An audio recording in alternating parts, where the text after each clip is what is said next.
please reserve judgment regarding my situation until you've heard my entire story. I'm just trying to figure out if there's a way to save my 19-year marriage, or if my relationship with my husband is beyond repair. I'm a 38-year-old woman. You can call me Francine, and my husband, let's call him Ray, is 44. We got married when I was 19, just a month after giving birth to our daughter, whom we'll call Libby. Libby is now 19 years old. Almost a year later, our son, whom we'll call Craig, was born. Both kids now attend the same college, which is 5 hours away from us. Despite marrying young and with limited financial resources while raising a child, Ray and I managed quite well. From the beginning, we had a wonderful life. Ray has a good job now and has always been an excellent provider, husband and father, even during those early days. I also work 3 days a week, Monday, Wednesday, and Friday. We have plenty of money, own our home, and have a decent savings. Our family was incredibly stable, and my husband, kids, and I formed an unbreakable team, until I fell under the influence of a very manipulative person. It all began innocently enough. We have a beloved dog who is an integral part of our family. As I mentioned earlier, I work on Mondays, Wednesdays, and Fridays, so I'm home on Tuesdays and Thursdays. On those days, I take our dog to the park. On the days I work, Ray comes home during his lunch break to walk our dog, and we both walk her on the weekends. About 3 months ago, while at the park, I met a man there. Let's call him Leonard, and he's 37 years old. His dog and ours started playing together. Leonard mentioned that he had seen me there on multiple occasions with my dog, but I couldn't recall ever seeing him before. Coincidentally, we began encountering each other at the park every time I visited. With each interaction, we engaged in more conversations and became casual friends. Nothing inappropriate occurred. We simply chatted as fellow dog lovers. One evening during dinner, I mentioned my conversations with a man named Leonard from the dog park to my husband. I asked if he had ever noticed Leonard there. My husband replied that he hadn't, and I informed him that Leonard's dog had become good friends with ours. We shared a laugh about it, and the subject was dropped. Time passed, and then things between Leonard and me started to change about 2 months ago. While chatting at the dog park, Leonard mentioned that he lived in a nearby luxury apartment complex. This complex was roughly 1/4 of a mile from the dog park and about 1/2 a mile from our home. I commented on how nice the apartments looked from the outside and asked him about their interior. I mentioned that a friend of mine was considering renting there, which was true at the time. Leonard then suggested that I walk over to his apartment with my dog to take a quick look and some photos for my friend. I knew I should have politely declined, but I ended up agreeing. Once I entered his apartment, I immediately realized that I had crossed a line of appropriateness. Leonard showed me around, and I stayed for about 10 minutes, thanked him, and mentioned that I needed to head home. He then inquired if I'd be back at the park the following Tuesday. I replied affirmatively and departed. This marked the beginning of my infidelity as I failed to inform Ray about my visit to Leonard's apartment when I returned home that night. Instead, I became even more attentive to my husband, prepared a wonderful dinner, and cuddled with him on the couch until we retired to our bedroom. It was a delightful evening. The subsequent Tuesday, I once again met Leonard at the park, and we conversed for nearly 2 hours. Toward the end of our discussion, I informed him that we needed to distance ourselves from our friendship, as we had crossed the boundaries of appropriateness. He acknowledged this, but expressed that it felt so right, and that we shared an incredible chemistry. At this point, I could have retracted and put an end to things, but regrettably, I concurred with him. Things escalated rapidly from there, and the following Tuesday, I spent the afternoon with Leonard at his apartment, becoming physically intimate with him. Surprisingly, that evening, I experienced minimal guilt or remorse for my actions. Instead, I felt a heightened desire and passion for my husband, and we shared a wonderful night together. Reflecting on this now, I am utterly disgusted with myself, but I must be honest. Leonard and I continued to rendezvous at his place every Tuesday and Thursday until my D-Day this past Friday, which was almost 2 months from the day our physical relationship began. I should have realized that something was amiss with my husband 2 weeks ago when I noticed a sudden change in his behavior, but I was too ensnared in the affair to notice or,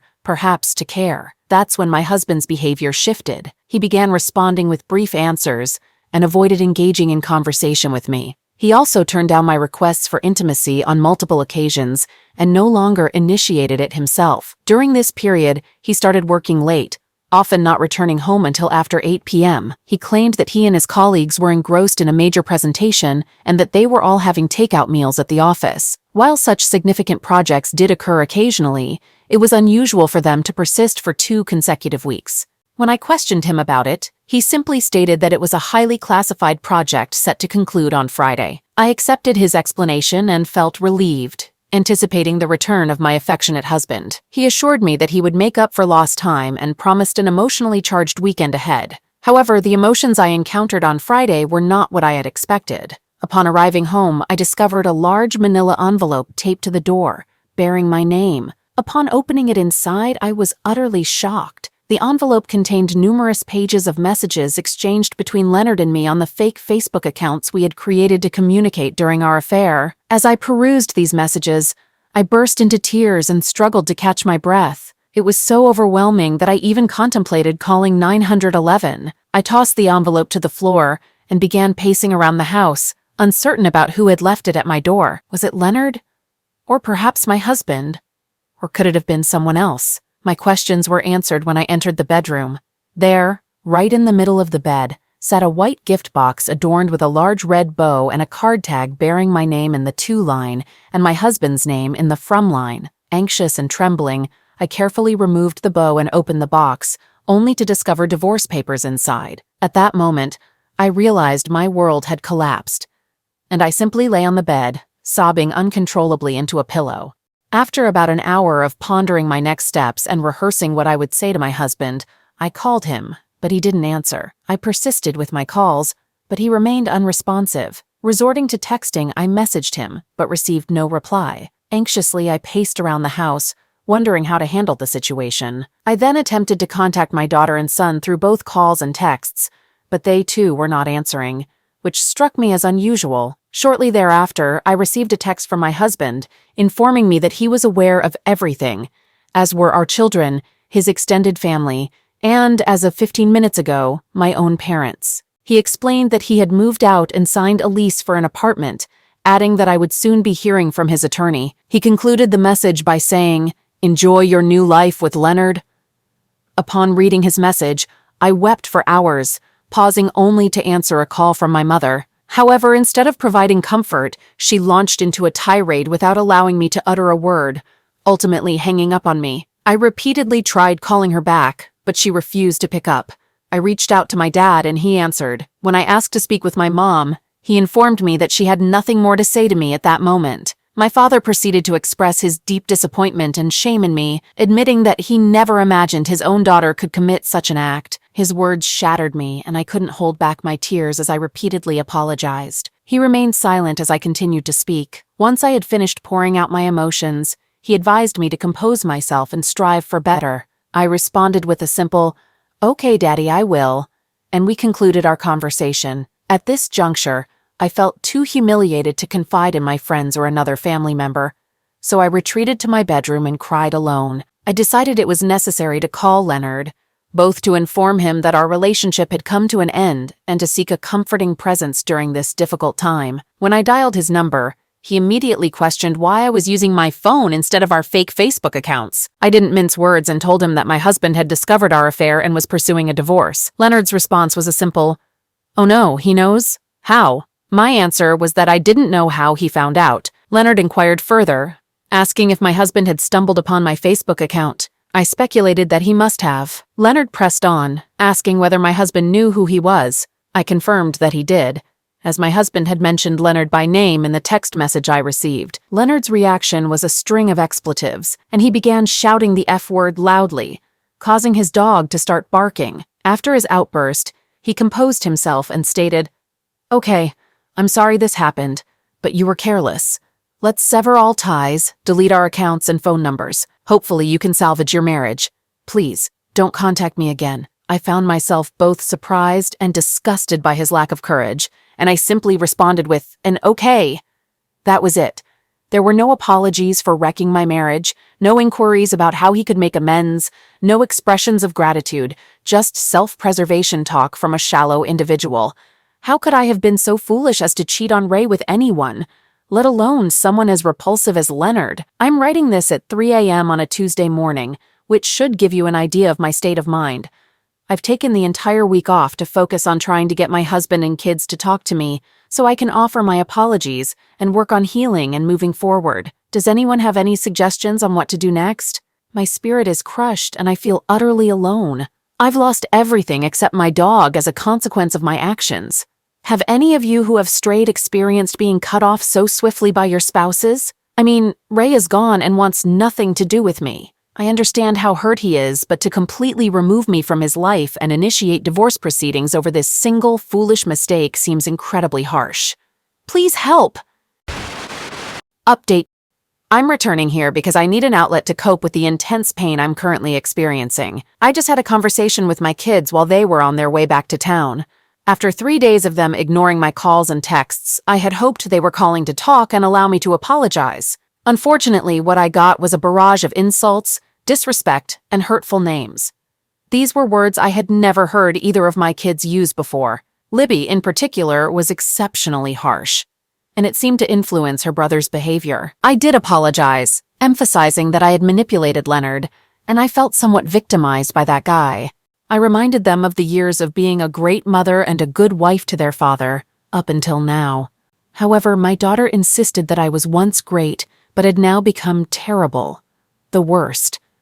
She concluded the call by informing me that she and her brother would be spending the weekend with their dad and I shouldn't expect to see them at all. This deeply saddened me, especially because Sunday is Mother's Day, and my kids and husband used to make that day special for me. This year, I'll be alone with my dog, who at least still loves me unconditionally. I understand that much of what Libby and Craig are feeling is the initial anger one experiences after being betrayed.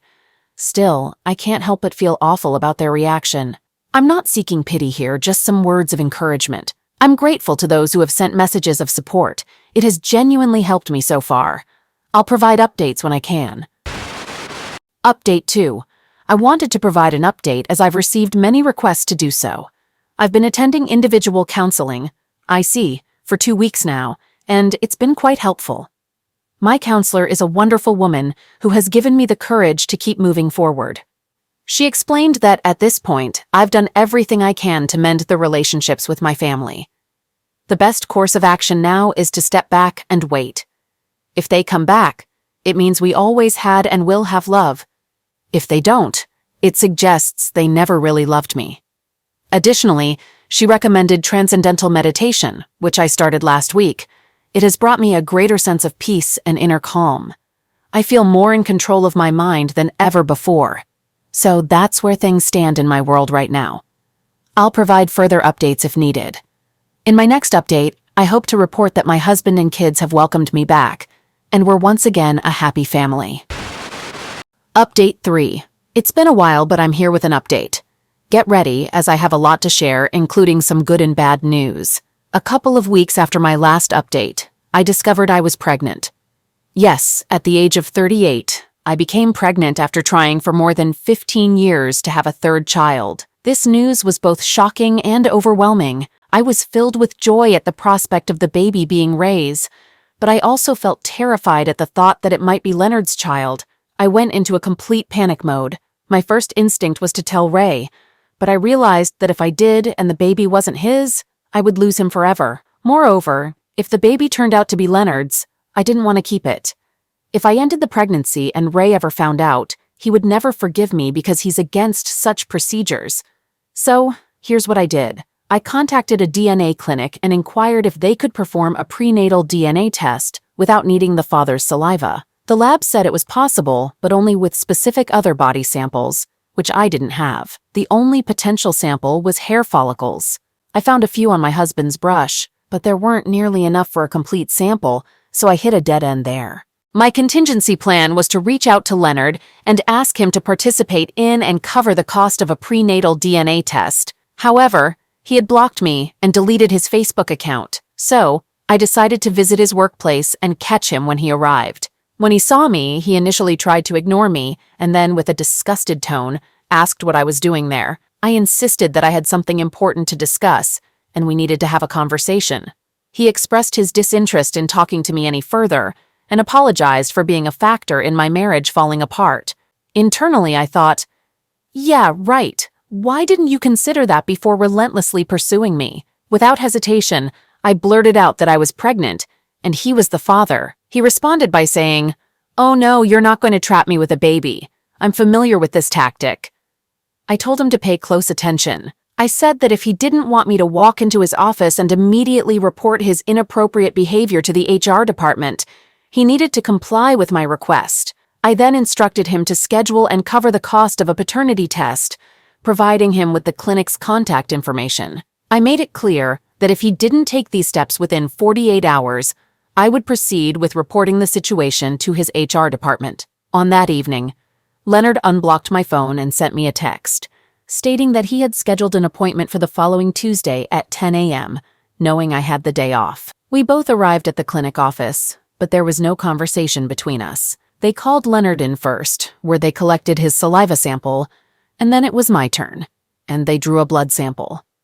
It took a week to receive the results, but the wait was worth it because Leonard was not the father. Overwhelmed with joy, I fell to my knees and offered thanks to the Lord for blessing my husband and me with another precious child we had longed for. I was eager to share the news with Ray, but I still had no means to contact him as he had blocked me, and I remained unaware of his whereabouts. At this point, my children were still avoiding me and barely communicating with me. I texted my daughter and son, explaining that I had something very important to discuss and asked if they could arrange a three-way call. My daughter repeatedly inquired about the nature of the call, to which I simply replied that I would share the information during the call. We set up the call, and I delivered the good news. However, instead of sharing in the joy of welcoming a new sibling, both of them responded with terseness and unkindness towards me. They immediately jumped to the conclusion that the baby belonged to Leonard.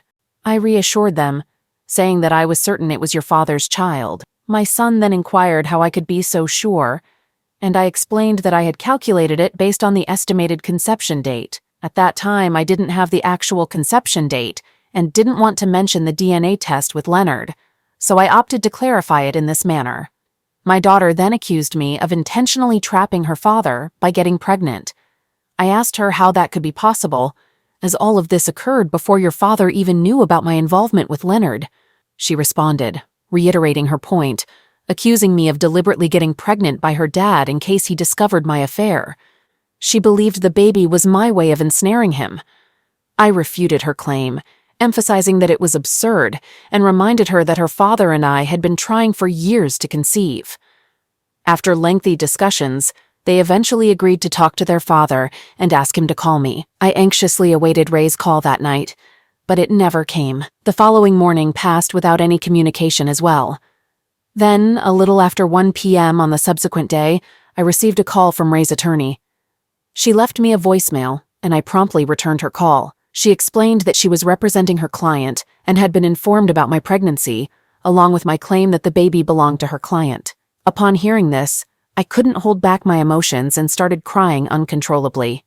I begged her to allow me to speak directly with my husband. The attorney was empathetic and understanding but remained firm. Once I had composed myself, the attorney informed me that my husband was requesting a paternity test for confirmation. I readily agreed and offered to arrange it as soon as possible, even volunteering to cover the cost from my savings. The attorney requested that I set up the appointment and specified that her client would provide his saliva sample at a time when I wouldn't be present. I consented, but I spent the entire night in tears, grappling with the fact that Ray believed I might deceive him about something as significant as this. I couldn't fathom why he wouldn't accompany me to the appointment. The paternity test was conducted, and earlier this morning the results came in, conclusively confirming that Ray is the father. Although I had already known this, receiving the official results brought immense relief to my mind. I'm currently working on leaving the terrible nightmare that Leonard pulled me into in the past, and I'm eager to rebuild my relationship and trust with my family. I'm very grateful for all the support and encouragement you've given me to help me through this challenging time.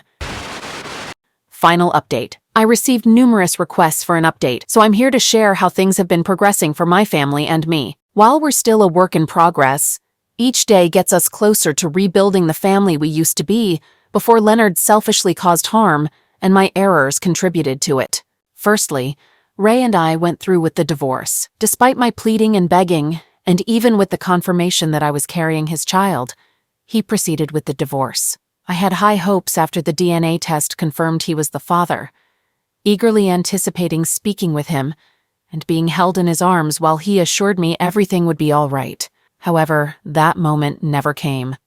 Instead, we had a meeting at his attorney's office, which was recorded.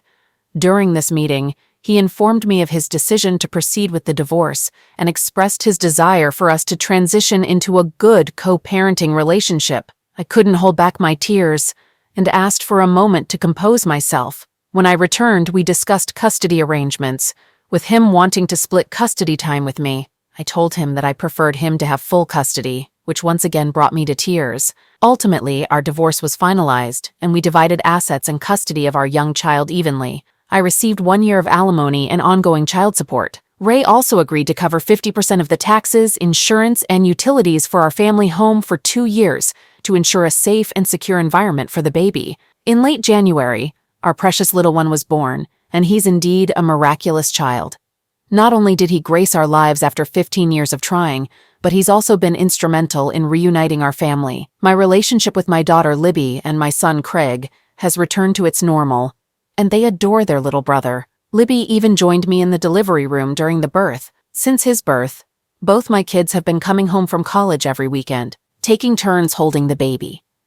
Ray, my husband, has also been a constant presence in my house since the birth. He comes straight from work and stays with me until I put the baby down for the night. Just yesterday, he brought takeout dinner for the two of us.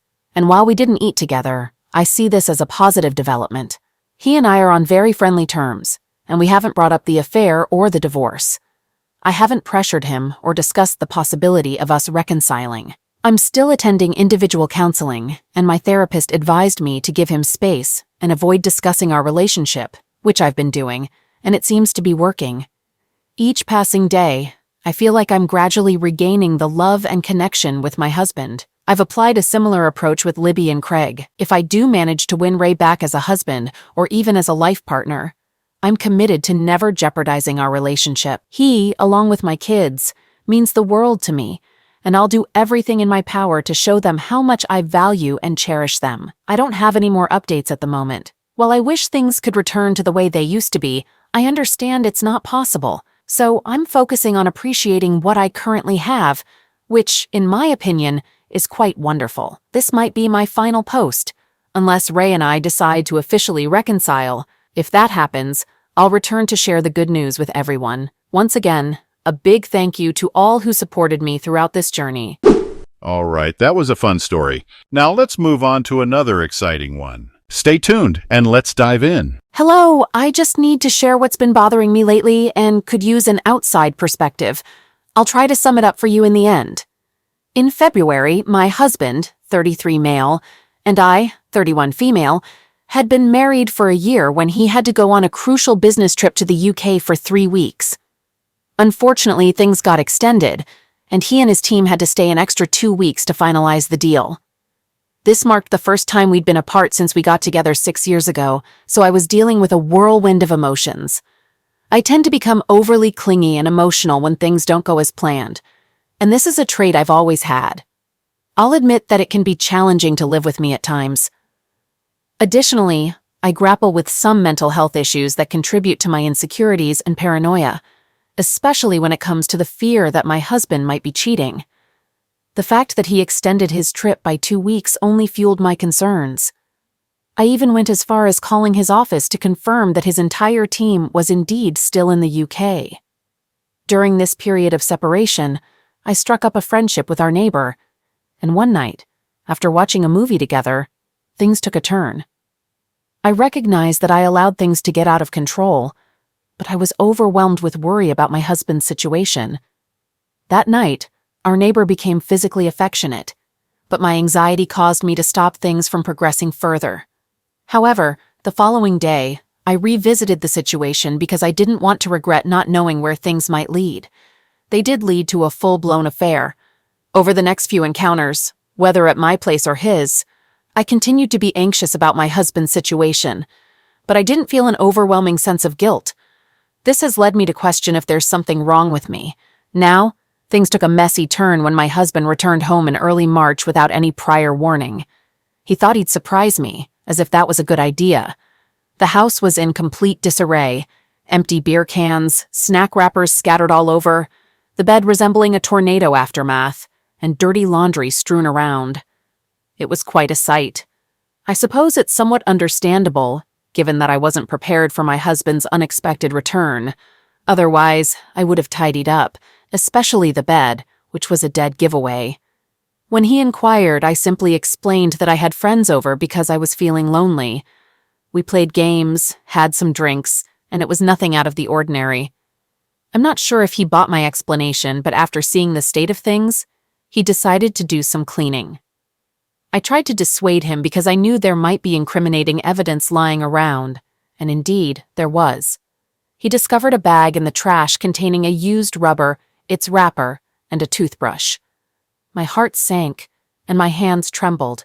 It felt unreal.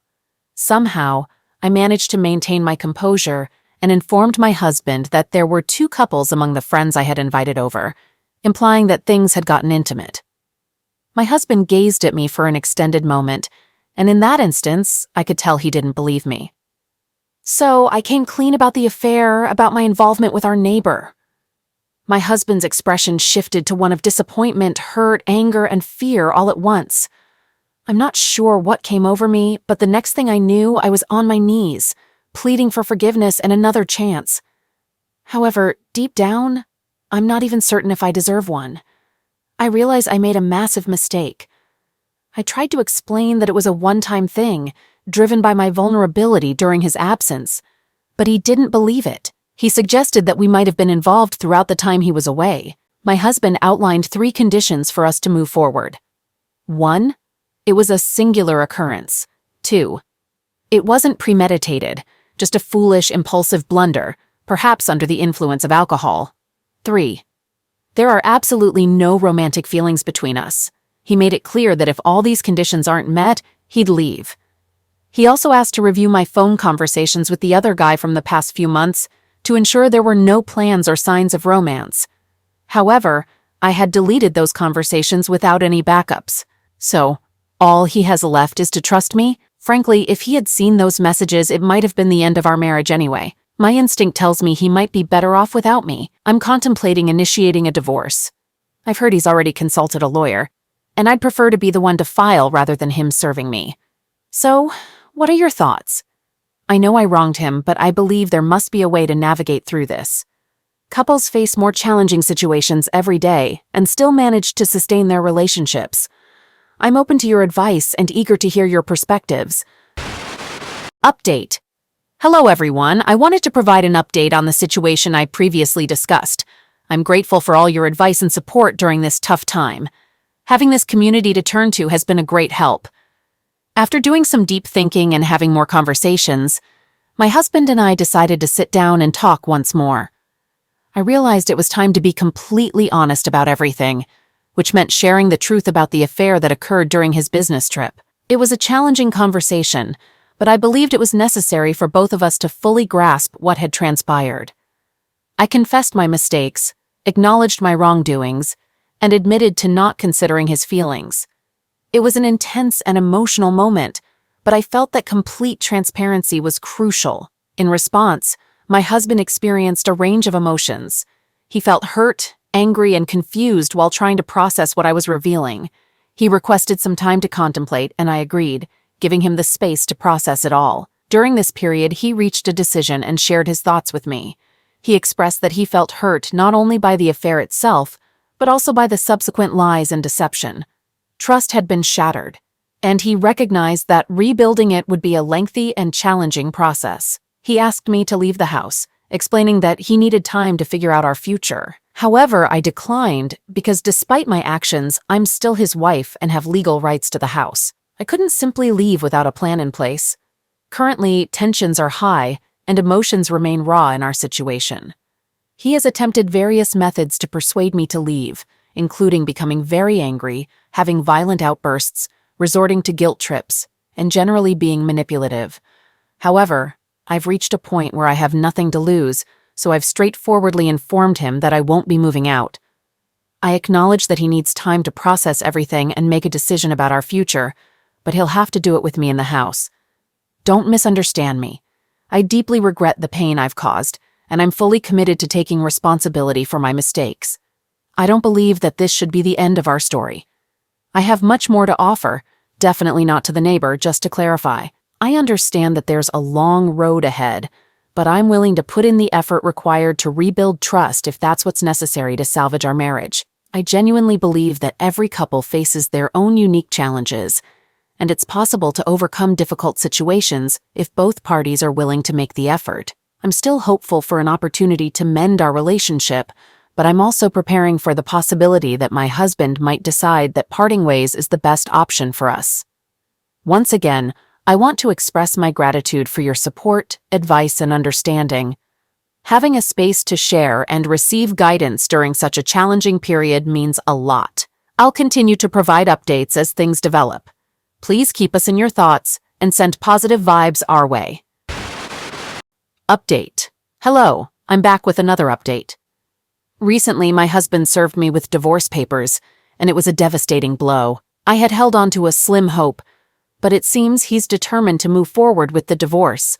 Despite still living under the same roof, there's a noticeable tension, and he's been avoiding me as if I have a contagious illness. Our families have been informed, and understandably, they haven't been supportive of my actions and decisions. Both my parents and in-laws have strongly criticized me, and currently, we're not on speaking terms. I'm navigating this difficult situation on my own, and it's been incredibly challenging.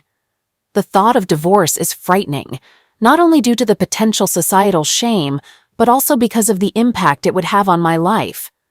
I acknowledge my mistakes, but I'm also afraid of being alone and having to support myself again. This fear may have contributed to my strong reaction when my husband confronted me about leaving the house. I do care about him, and I'm beginning to understand that I must take responsibility for my actions. The idea of us not being together anymore is painful, but it might be a consequence I have to face.